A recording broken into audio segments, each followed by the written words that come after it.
Hi, this is Bo Roberts, and you're listening to the FSF Podcast. The show that makes you wish you could send an assassin bot back in time to kill the internet. Our show is brought to you by our charity sponsor, the Red Shirt Widows and Orphans Fund, which supports the Wish Upon a Teen Foundation that helps out sick kids when they need it most. And just imagine the comfort you'll give Red Shirt crewman number 114. He'll know that when he puts on the red shirt and joins the Spartans against Xerxes in his evading army, that he didn't leave his family destitute and without hope, because the Red Shirt Widows and Orphans Fund has his back, and what's left of his spear and shield. Our guest today is a much better looking man than I am, and he has the top 50 sexiest man alive nomination to prove it. I don't have that. He does. That's probably a good thing. But he's gone from being a model to an actor to a director, all while smoldering in the sexiness. I'm not jealous. You're jealous. Shut up. Regardless, we are very proud and pleased to welcome Bo Roberts to the FSF podcast. Welcome to the show, Bo. Hey, Tim. Thank you so much for having me. You as well as Nick. How's it going? So very far, so good, sir. Yeah, very good. We're excited to have you. We've been looking over your IMDb list, your website, kind of scouring the internets for all things Bo Roberts over the last couple days. We don't like to call it stalking. That just seems rude. But we put a little bow on it and call it research. That's what we call it. So just call it a professional research. Yes, it's a professional research of a professional person to have on our unprofessional podcast. There it is. Good way to put it. There you go. All right. So, Bo, we love to talk to our guests about their upbringing, their backgrounds, and how that affects their origin story. Because in our story today, in our interview, you are the hero of our story. So we always like to know, because we're nerds, we like to know the origin story of the heroes that sit across the table from us, even though this is a virtual table. So in the case of Bo Roberts, what about your upbringing helped you to be the man we have sitting across the table from us today? Gotcha. So it all started on a dark and stormy night. So I was born actually in Louisville, Kentucky, but raised just north of it at the very bottom tip of Indiana. And growing up, my family, we own a few truck driving companies. So I've definitely spent time and was actually raised to where at probably about 8 years old, I was actually buffing and polishing fuel tanks on semi trucks and this and that and doing it. But the interesting note with that is my dad would have me do it on his truck, and then that expanded into his friends' trucks and so on and so forth. But the caveat is that he paid me what he would pay anybody else to do it. So it wasn't like, oh, he's my son, so I'll give him $5 and he'll be happy with it. He paid me the same amount that he would anybody else, except he held me to a much higher standard of somebody that, oh, this is my job. I'm just going to kind of go through the motions. Whereas with me, having very solid work ethic was instilled in me at a very early age. And then my stepfather, he has a big truck driving company, and he as kind of a weird side hustle, he had a lot of vending machines, frozen food, snacks, candy bars, soft drinks, you name it, he had it. And he had them in his company out in the garage, at a friendly parts store, at a truck driving academy. He just kind of reached out to his network that he works with and put vending machines in. So when I came into the picture, him and my mom got married when I think I was in eighth grade going into freshman year. So soon after going into freshman year of high school, I actually began taking care of the vending machines. And that was kind of the first job I had. And basically at a very early age, I was introduced to, working hard and kind of earning my keep and having responsibility of things to take care of.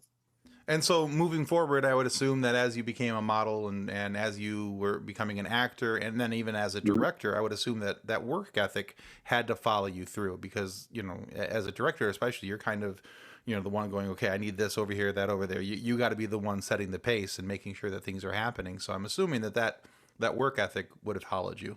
Very much. So for me, I shot over 10 short films, and on most of them, I was literally the only crew member on set. And the way I really got into shooting short films was my wife wakes up a couple hours before I do typically, and always has morning meetings and work that has to be done.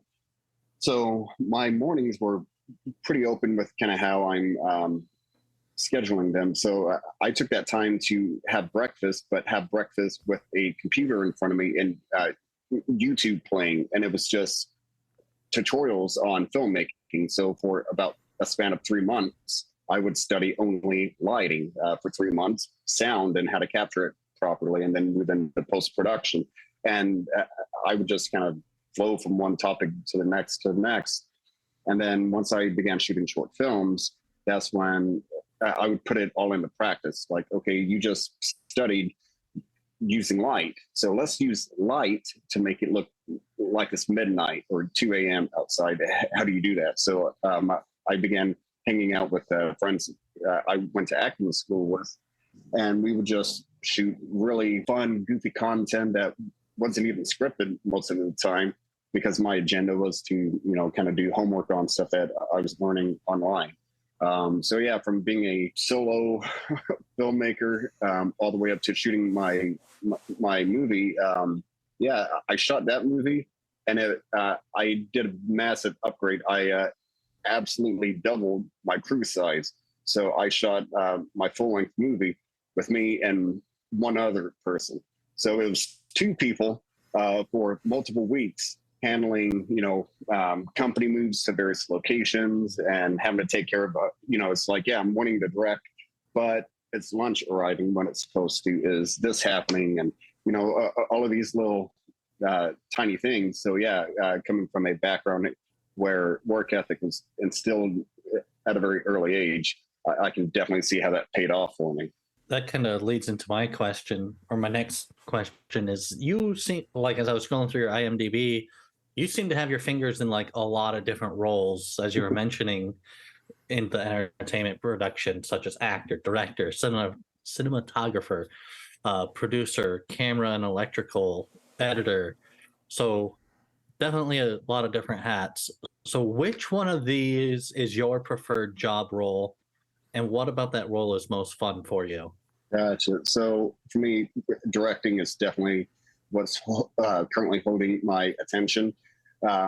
Working as a grip and working with the lighting team, I appreciate it. And if a job comes up for it, like, I'm still interested in doing that, just because, the times that I've done it, my knowledge and experience has grown leaps and bounds to where I kind of cherry pick on, okay, this is a very small budget feature. Okay, this one has a couple $1 million behind it, and I'm making sense of how everybody operates. So for me, I view every job that I take on, you can put me in as a second, or, in the assistant director path, kind of working with scheduling or interacting with talent. I was even the head of Transco. Did that on a movie that went out to Netflix. So doing all of these things has given me a lot of scope. So now as a director and kind of overall filmmaker, to where the movie I just shot, that was all self-funded. So I'm like, I have to know where everything is constantly and know what's achievable. That was a very big part of it. So I'm very appreciative for various positions I've worked in. And my interest in psychology is what has really led me into directing, where it's like when I worked 10 years on camera, modeling and acting, I was introverted and making sense of the script on how I react in the situation. But at the end of the day, I'm helping somebody else explain their vision and their story. Whereas now as a director, I am the one creating, the story in most cases, and making sense of kind of what is the note behind the note, or like what's the actual message I'm trying to say. So yeah, that definitely has my attention. Very good. All right, now, so for many actors or directors that we've talked with, their favorite project is always the one that they're working on right now, or the one that they just finished. So let's talk about what you've recently worked on and maybe give us an idea of what's coming up on the docket. Well, the most recent project I had done, I was actually director of photography on something, and that was actually a lot of fun because it's actually going to festival, so I can't say too much about it. But Understood. it was that first time that okay, I've been learning about camera movements and lighting, doing all of this stuff, and this was the first script that landed on my lap to where camera movement really helped tell the story. Whereas, a lot of people have seen the I think it's on HBO Max, but it's called Euphoria, and how they have almost a dreamlike, unrealistic color hue that accompanies the show because the hues of the color that's used represents the emotion of the scene and what characters are going through.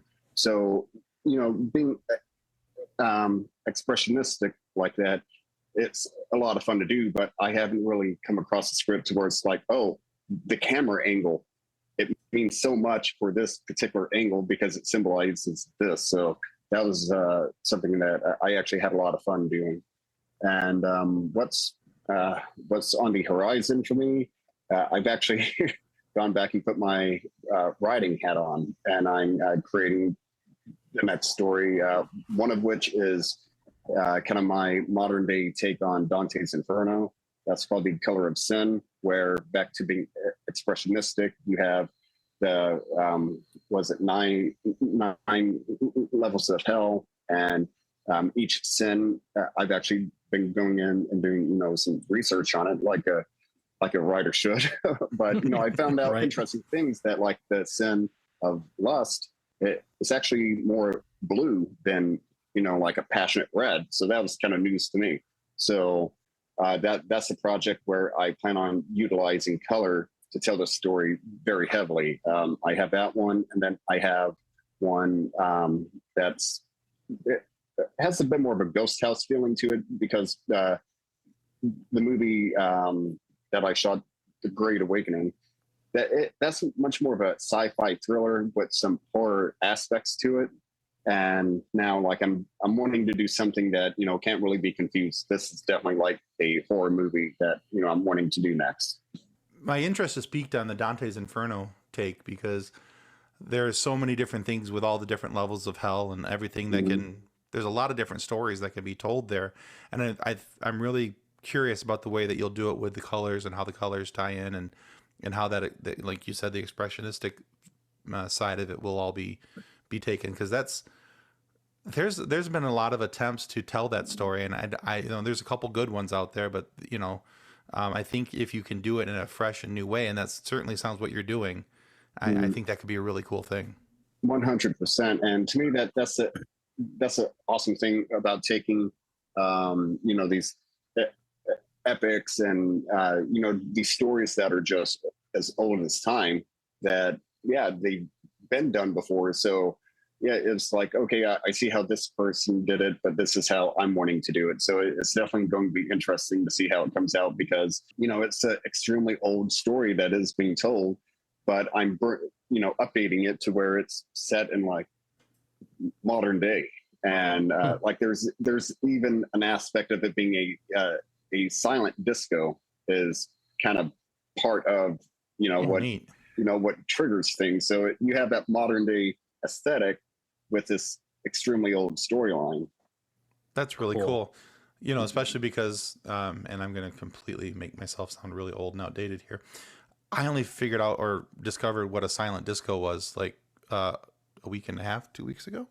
I don't remember what I was watching, and all these people are dancing around with headphones on, but there was no sound. I'm like, what the heck is this? Yeah. It seems nice if you're wanting to be polite for neighbors. I personally haven't partaken in one, but it's interesting. And it seems like it would be super awkward the moment you take your headphones off and you just hear a bunch of heavy breathing and people, stomping their feet on the ground, and just it'd be a unique experience. I think the one that I was watching, I think it was on a TikTok, honestly, and somebody had done it while everybody was listening to Since You've Been Gone by Kelly Clarkson. and he recorded it up to the point of them getting to the chorus, and then everybody just shriek. There's no music, nothing's playing, and then you can hear all these voices just shriek "Since You've Been Gone" and all these off tones, and it was pretty funny. That's, that's awesome. But yeah, to me, like if somebody recorded me in that fashion, I'm like, it would feel almost like I was being pranked, because I'm a terrible singer, but that doesn't stop me. I love singing karaoke, but yeah, when there's no music or anything, that would be, that'd be fun. You would also hear a lot of rustling of clothes. You'd be surprised how loud the rustling of clothes is when there's no other sound around you. I've attended some like all sign language type conventions, and it's surprisingly loud, but you also hear the snores and the sniffles, and you just hear everything you don't think you would hear. But it's a lot of fun. And when you mentioned the part about how the camera angle also affects the feelings and stuff in a movie, and I'm like, great, now I have to go through and watch all these movies again and just focus in on like the camera angles. And I never thought about that before. Oh yeah, so kind of a common theme is that I've encountered is that if you ask a DP, why is the camera movement happening this way, or why is that light there, they should have an answer for you. So yeah, it's like, to get very basic with it, if you want someone to look heroic, give them the Rocky Balboa angle and shoot up at them. It makes them look larger than life and stuff like that. So, that's one example. And then if somebody is walking this way, it kind of helps if the camera is kind of panning with them, or, trucking or sliding in that direction. A whole bunch of ways to, create an image to where like the viewer, their eye naturally kind of goes to a certain spot on screen. And, that when you learn how to do that, that's when you can really have fun with the audience, to where their eye goes there and nothing's happening yet, but something definitely does take place there. So it's, camera movement. It's a lot of fun to get into. The only thing I remember from my film class was the Hitchcock zone. Oh, yeah. That's, I think, one of my favorites, and I'm like, oh, I see what they did there. Yeah. But we love stories, and one of the things we love to hear is those moments behind the scenes that has either touched your heart or you thought was hysterical. Because we don't often get to hear these behind the scene moments in various things. So what was something to you that touched your heart or was hysterical? It wasn't hysterical, but the only option I had to do at that time was laugh about it. So when I was filming my movie, The Great Awakening, there was a scene to where, like, so much of it is meant to have kind of a claustrophobic, one spot that we're shooting at for the vast majority. So now we have this one location that's like way out inside of the forest, and I'm talking way out to the tune of, we drove about 6.5 hours outside of Los Angeles to get to a place that you do a 360 spin, you only see trees, like, just, and then you drive down that backcountry road, go through a very tiny town that I don't think it had a stoplight, just stop signs. And then from that point, you go another 6 miles off into the forest, drive off the paved road, and then eventually you get to a spot. So we're all the way out in the forest, and we're shooting some hiking footage and B-roll and stuff like that. And then the sun finally goes down, so we can get to the dialogue and for the meat and potatoes of the scene that we came to shoot. And we set the light up, camera's ready. We're like moments away from the take, and my tooth broke. Oh no! So yeah, so oh no! Out in the middle of nowhere, and then that's also where the budget comes into mind. To where initially I was lying to people and trying to fluff up the budget to make it sound more big budget and say it was filmed for $5,000 or $2,500, but to be honest, I made this movie for $1,600, and so to go 6.5 hours north at least, and to get four to five hotel rooms and just everything. I'm like, I have one shot at this. Like, we're definitely not coming back here, so we better get it. Right. And of course, that's when my tooth breaks. So I put in a napkin, and then I put it back into my pocket and said, all right, we got to go. So we spent the whole night shooting, went back to the hotel, woke up the next morning, came back, shot more B-roll footage, and then drove all the way back to Los Angeles. And then I had to do an emergency reschedule. So the day after we got back, I could actually get into the dentist. So yeah, it's I didn't. Well, I suppose that I could say I found the humor in it, because it's like it happened, and my knee-jerk reaction was that I just started laughing. What do you do with it? At least you Right, didn't well, break your yeah. humorous. Yeah. Oh, yeah. I see what you did there. Exactly. Yeah. Yeah. Your budget just increased. You had a $1,600 budget, and then you had whatever your emergency dental bill was. So probably doubled your budget. Yeah. Yeah. Oh, what else are you gonna do? That it is funny, but it's not funny.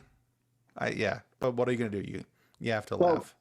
Today it's funny, but the moment it happened, you have so many thoughts. So as it's happening, it was a lot less comical kind of once that situation set in, and it was a tiny bit sensitive. So but yeah, it was like, just laugh it off and go. And that's back to me working as a PA, a key PA, second transpo captain, and doing all of this stuff. So many people just want to blast off and say, oh, I'm just going off to shoot a feature film. And I'm like, okay, how many shorts have you done? Oh, I haven't done one yet, but I'm just going to go off and shoot a feature. And I'm like, I call them the movie pixies, to where you have these fairies that you can't see, but their agenda is just eventually drop kick you, sometimes literally right in the teeth, and be like, okay, what are you going to do? You thought filmmaking, this is how it's going down. All of a sudden you have to pivot, and I hope you're prepared for it. So exactly. Yeah. So in my case, it was just shove the tooth in your pocket and soldier on. There you go. Yeah, I think that you did probably the only choice you had at the moment. So that makes sense. Mm-hmm. And now a word from our sponsor. Since 1982, Vital Signs and Graphics has been helping professionals with all their image, logo, and design needs. Perhaps you're looking for signs and banners, truck and trailer lettering, business cards, brochures, or other image and marketing aids. Vital Signs and Graphics in-house design studio has you covered. From logos to apparel, start to finish, Vital Signs and Graphics has everything you need to look and feel professional. Call Rick at 231-652-3300. He'll get you noticed. Welcome back to the FSF Popcast. All right. So I also think that means you're probably a little tougher than I am too, because I probably would have laughed from being angry, laughed to hide the fact that I probably wanted to cry, and then laughed because I found it funny. But I also think that means you're a little tougher, because I also found out, because that whole stalking thing we were talking about earlier, that you also spent some time training. Research. Yeah, I'm sorry, professional researching for our unprofessional podcast. Yes, that you spent some time as an MMA fighter. So in the training and in fighting and all those things. Now, there's a saying going around, maybe you've heard it, that everybody thinks they're tough until they're punched in the face. Mm-hmm. So you clearly probably got punched in the face with little regularity. So how do you prepare yourself to know that I'm going to go do something where the guy standing in front of me is going to punch me in the face, and he may not even be he may not even be angry at me. He could be a good friend, and he's going to punch me in the face. How do you prepare for that? And does anything that you did as training for MMA, does that transfer into anything you're doing now? Gotcha. So yeah, going into, well, just the arts in general, whether it be if you're doing karate or like actually last week, since 2020, last week was the first time I've gone back to training jiu-jitsu. And yeah, it's very similar to, fight training, to where like, yeah, we're buddies and we can still hang out and be friends and text each other and all of this stuff. But when we're sparring, I'm literally trying to choke you unconscious until you tap out, or straighten your arm until you tap out, or it snaps. So it is a very interesting mentality to have going into it, and such a barbaric way. Yeah, the fun and the thrill of doing that, it outweighs the potential side effects of it. But yeah, and that's. So when you train, everybody that's trained for a long time, so like in jiu-jitsu, you have a belt system that goes from white to black. And fun sidebar, the story of it going from white to black is you would have your belt, and that's just all it is. And over the years and years of people tugging on it, the sweat and just rolling on the ground, it would get so discolored that it would eventually turn black. So that's why you have that progression. But yeah, so when you have a lot of more veteran fighters, and then they have like a white belt come in, they're a little on edge, because it's always the new guys that try and go too hard, or they don't know how to control their weapons, and all of a sudden they put their head up and just bust you right in the teeth. And that's when the bad stuff happens. That and people walk in the gym door with egos and stuff like that. But sure, it's, people that have been doing it for a long time, they get it to where like, oh, we're just rolling to just work on the technical aspects of it. And, we have a fun sparring session here, and we kind of test each other's strength. But when it comes down to actually doing the choke, you have, kind of a code of honor, to where it's like, you're not trying to, pull someone's head off their shoulders. So we have a Facebook group, and it has over 200,000 members, and it's just filled with memes of every sort of fandom. So when you are relaxing and taking some time to yourself, what do you, Bo, like to hang your fandom hat on?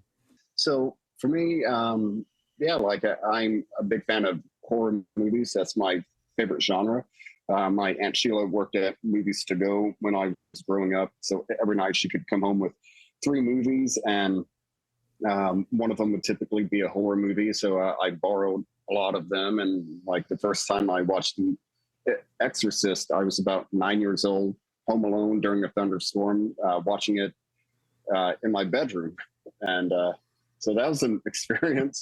But yeah, so I love watching horror movies, and you definitely have the ones from like A24 that are like, this is a horror movie and horrific aspects and stuff, and it's unrelenting with the tension. But then you have this other category of horror movies that are very self-aware, to where as they make stuff, it's a bit more tongue-in-cheek. So an example would be like, you have Freddy Krueger, that, that's a proper horror movie, but all of a sudden he's coming up with these funny one-liners before he kills somebody. So you have that, and some people keep it a bit more kind of tapered down, and some people exploit it much more. But yeah, so for me, yeah, if I'm just kind of hanging out and have some time to myself, yeah, just finding a fun horror movie, which is like, to me, those are more timeless, because some of them, can be as ridiculous as ones being made now, or just as crazy as ones that came out, 30 years ago. Yeah, I remember watching The Exorcist for the first time. I stayed up late. My parents went to bed, and I wasn't supposed to be up watching TV, and I'd snuck out into the living room, and I think it was on like late night WGN, the old Superstation. Oh man, that movie scared the living daylights out of me. Like, I'm pretty sure if I'd have been you watching it in the bedroom, there'd been like, little Timmy sitting on the bed with the soiled sheets over in the corner. So, yeah, I just, that solved me of horror movies and things like that pretty quickly. I was like, yeah, I don't know that that's for me. Where's that Star Wars movie? Let's go watch that one again. Yeah. I got you. All right, excellent. Well, Bo, considering the fact that you have been an MMA fighter, I'm going to get that right one of these times. Many times when professional wrestlers or MMA fighters come out, there's a song that's their entrance song. So this is a two-part question. I have to know, what did you use for your entrance song? And if you'd like to change that moving forward for what your entrance song should be anytime you enter a random room in life. Okay. I never thought I would be asked that question. You're welcome. Yeah, so complete honesty, I am not making this up. The last song I walked out to before I fought somebody in a cage was Under the Sea, the Little Mermaid theme song.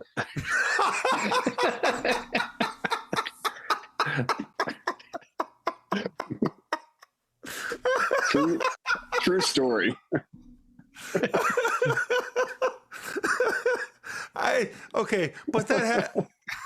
I'm guessing that had to throw the other guy off his game. Because I would have been like, what in the actual hell is going on? Well, and the way that we decided to fight each other was as strange. So I weighed in and I was fighting at 170 pounds. So I weighed in and met my opponent, and it was like right when I met him, I was like, oh, I can tell he's pretty nervous. And then next day comes up, and the fight promotion, for whatever reason, they, I think they just orchestrated something instead of being honorable and telling me. So I show up and they say, hey, your guy actually dropped out. Allegedly, he dropped a railroad spike on his foot, injured himself, and can't compete. Yeah. And then they said, well, but this guy, his fighter dropped out as well. So would you be interested in fighting him? So I'm like, who is it? And I met him and we talked it out and said, well, I know nothing about you and all this stuff. He's like, well, we're in the same boat. Should we go for it? I'm like, yeah, okay. So I met someone talking for less than 5 minutes and said, all right, let's fight each other here in like 2 hours. But the interesting thing was, he weighed in at 205. So that fight, I was bruised up for a few more days than usual. I bet. Yeah. I bet. All right. So now moving forward, if you have to pick a song to have it announce you as you're entering into a room, what song would you pick now? Yeah. What song I would go with now, I don't really know. But for me, I've never felt the need to have a nickname. But moving forward, if somebody called and said, hey, we need you to sub in and find the UFC, I'm like, oh, just to say I've done the dance, because I still watch every UFC, every fight night, and still keep up with who's doing what, although I have no intentions of competing. But if the phone call came in, I'm like, just say yes and get the experience. Just have the experience in your life, have the memories, and hopefully you remember them. But right. So with that being said, I would totally work the system to get into the Guinness Book of World Records and say, have Bruce Buffer say, Bo, the MMA fighter with the longest nickname in history, Robert. So I would just, find a way to come up with this absurdly long nickname just for the sake of, getting into Guinness. It's all about priorities. Hey, it's all about getting remembered too. That's definitely a good way to get remembered. You'd probably use the Michael Myers theme song. Yeah. For your walkout. Maybe, yeah. And, and if I'm walking too slow, they could just put on repeat because it sounds the exact same. Just play it again. There you go. Yeah, there you go. You'll be all set for it. Well, Bo, thank you so much for being on our show today. Where can our listeners go to find out more about you and your work? Right. So my name is Bo Roberts. And if you just go on social media, you have Twitter, Instagram is my primary playground, but YouTube, all of it is synonymous with Mr. Bo Roberts. So on IG, if you type in MRBOR, then autofill should take care of the rest. Well, thanks. We will make sure that we get some links to your stuff in our show description so that our listeners can check them out. Absolutely. For sure. Sounds great. We also want to remind everybody that subscribing is the single most important thing that you can do to help our show to continue to grow and get amazing guests like Bo Roberts here today to have these great conversations and share a few laughs with. So please subscribe. It helps out well more than we'll ever really be able to tell you. And be sure to go check out Bo on his social media as well and see what he's got upcoming for you. But if for whatever reason you aren't happy with the content of our show today, please feel free to lodge a complaint with our complaint department. Bob, the MMA promoter. He's got contracts open everywhere, ready and waiting for somebody to step up and take a punch. So send him 2 copies of your complaint, and he'll make sure that the offending party finds their way into the octagon to receive their punishment for the punishment they gave with the microphone. But be gentle. We're wimps, and we aren't ready to get punched in the face. I might be, but Tim might not be. No, I'm a sissy. So 6'3" a sissy. Well, thanks again, Bo. It's been a lot of fun. Thank you, Bo. Definitely. All right, guys, that's going to conclude us for the FSF Popcast. Goodbye. On behalf of the rest of the hosts of the FSF Popcast, we want to thank you for listening to this episode. If you'd like to be a guest on a future episode, please contact us by means of Twitter or Instagram using the handle @FSFPopcast. Or go to www.fsfpopcast.com and click on the Contact Me link. Thanks again, and hope you enjoyed the episode.